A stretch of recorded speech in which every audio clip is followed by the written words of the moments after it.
ನಮಸ್ತೆ ಕರುನಾಡು. ಮೈಸೂರು ದಸರಾದ ಜಂಬೂ ಸವಾರಿಯ ಮೆರವಣಿಗೆಯಲ್ಲಿ ಬಳಸುವ ರತ್ನಖಚಿತ ಚಿನ್ನದ ಅಂಬಾರಿ ಸುಮಾರು ವರ್ಷಗಳ ಇತಿಹಾಸವನ್ನು ಹೊಂದಿದ್ದು, ಈ ರತ್ನಖಚಿತ ಚಿನ್ನದ ಅಂಬಾರಿಯು ಮೂಲತಃ ಮಹಾರಾಷ್ಟ್ರದ ದೇವಗಿರಿಯಲ್ಲಿತ್ತು. ದೆಹಲಿಯ ಅಲ್ಲಾವುದ್ದೀನ್ ಖಿಲ್ಜಿಯ ಸೈನ್ಯದ ಉಪಟಳದ ಕಾರಣ ದೇವಗಿರಿಯ ಸೇವಣ ಅರಸರು ತಮ್ಮ ಸೇನಾನಾಯಕನಾಗಿದ್ದ ಕಮ್ಮಟದುರ್ಗದ ಮುಮ್ಮಡಿ ಸಿಂಗನಾಯಕನಿಗೆ ಅದನ್ನು ಬಳ್ಳಾರಿಯ ಜಿಲ್ಲೆಯ ರಾಮದುರ್ಗ ಕೋಟೆಯಲ್ಲಿ ಮುಚ್ಚಿಟ್ಟು ಕಾಪಾಡಲು ಸೂಚಿಸಿದ್ದರು.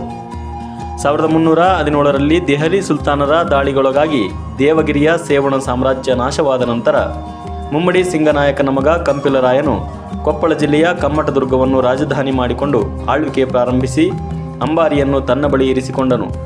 ಕಂಪಿಲರಾಯನ ಕಾಲದಲ್ಲಿ ನವರಾತ್ರಿ ಉತ್ಸವದ ಸಮಯದಲ್ಲಿ ಅಂಬಾರಿ ಮೆರವಣಿಗೆ ನಡೆಯುತ್ತಿತ್ತು.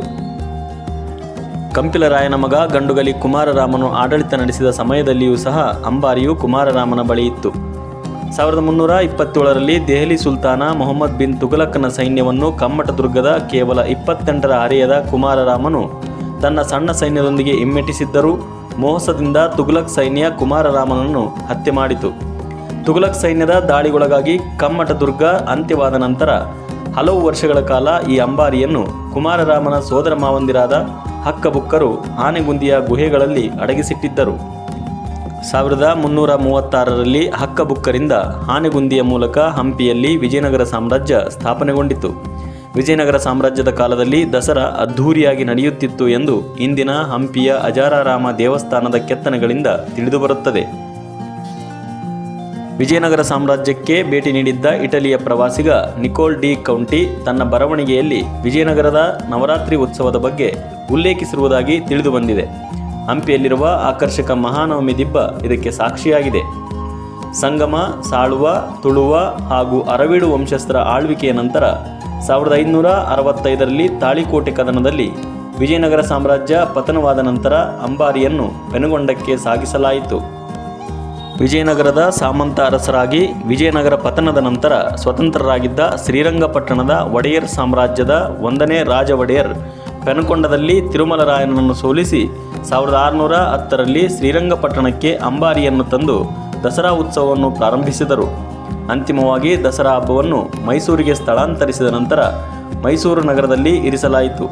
ಅಂದಿನಿಂದ ಇಂದಿನವರೆಗೂ ಮೈಸೂರಿನ ದಸರಾ ಉತ್ಸವದಲ್ಲಿ ಬಳಕೆಯಾಗುತ್ತಿದೆ.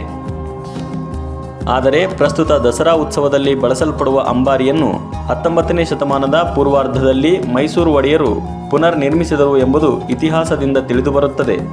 ಕಮ್ಮಟದುರ್ಗ ಹಾಗೂ ವಿಜಯನಗರ ಸಾಮ್ರಾಜ್ಯದ ಅರಸರು ಅಂಬಾರಿಯನ್ನು ಶತಮಾನಗಳ ಕಾಲ ಸಂರಕ್ಷಿಸುವುದರೊಂದಿಗೆ ಈ ನೆಲದ ಸಂಸ್ಕೃತಿ ಮತ್ತು ಪರಂಪರೆಯನ್ನು ಮೈಸೂರಿಗೆ ಹಸ್ತಾಂತರಿಸಿದರೆ ಮೈಸೂರಿನ ಒಡೆಯರು ಆ ಸಂಸ್ಕೃತಿಯನ್ನು ನಮ್ಮ ತಲೆಮಾರಿನವರೆಗೂ ತಲುಪಿಸಿರುವುದು ನಮ್ಮೆಲ್ಲರ ಹೆಮ್ಮೆಯ ವಿಷಯ.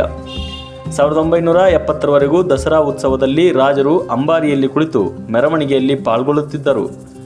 ತದನಂತರ ನಾಡದೇವತೆ ಚಾಮುಂಡೇಶ್ವರಿಯ ಉತ್ಸವ ಮೂರ್ತಿಯನ್ನು ಅಂಬಾರಿಯಲ್ಲಿ ಇರಿಸಿ ಮೆರವಣಿಗೆ ನಡೆಸಲಾಗುತ್ತಿದೆ. ದಸರಾ ಹಬ್ಬದ ಕೊನೆಯ ದಿನದಂದು ಅರಮನೆಯಿಂದ ಬನ್ನಿ ಮಂಟಪದವರೆಗೂ ಜಂಬೂ ಸವಾರಿಯಲ್ಲಿ ಅಂಬಾರಿ ಮೆರವಣಿಗೆ ಸಾಗುತ್ತದೆ. ಇದಿಷ್ಟು ಅಂಬಾರಿಯ ಇತಿಹಾಸ. ಎಲ್ಲಾದರೂ ತಪ್ಪಿದ್ದಲ್ಲಿ ಕ್ಷಮಿಸಿ. ನಿಮ್ಮ ಅನಿಸಿಕೆಗಳನ್ನು ಕಮೆಂಟ್ ಮೂಲಕ ತಿಳಿಸಿ.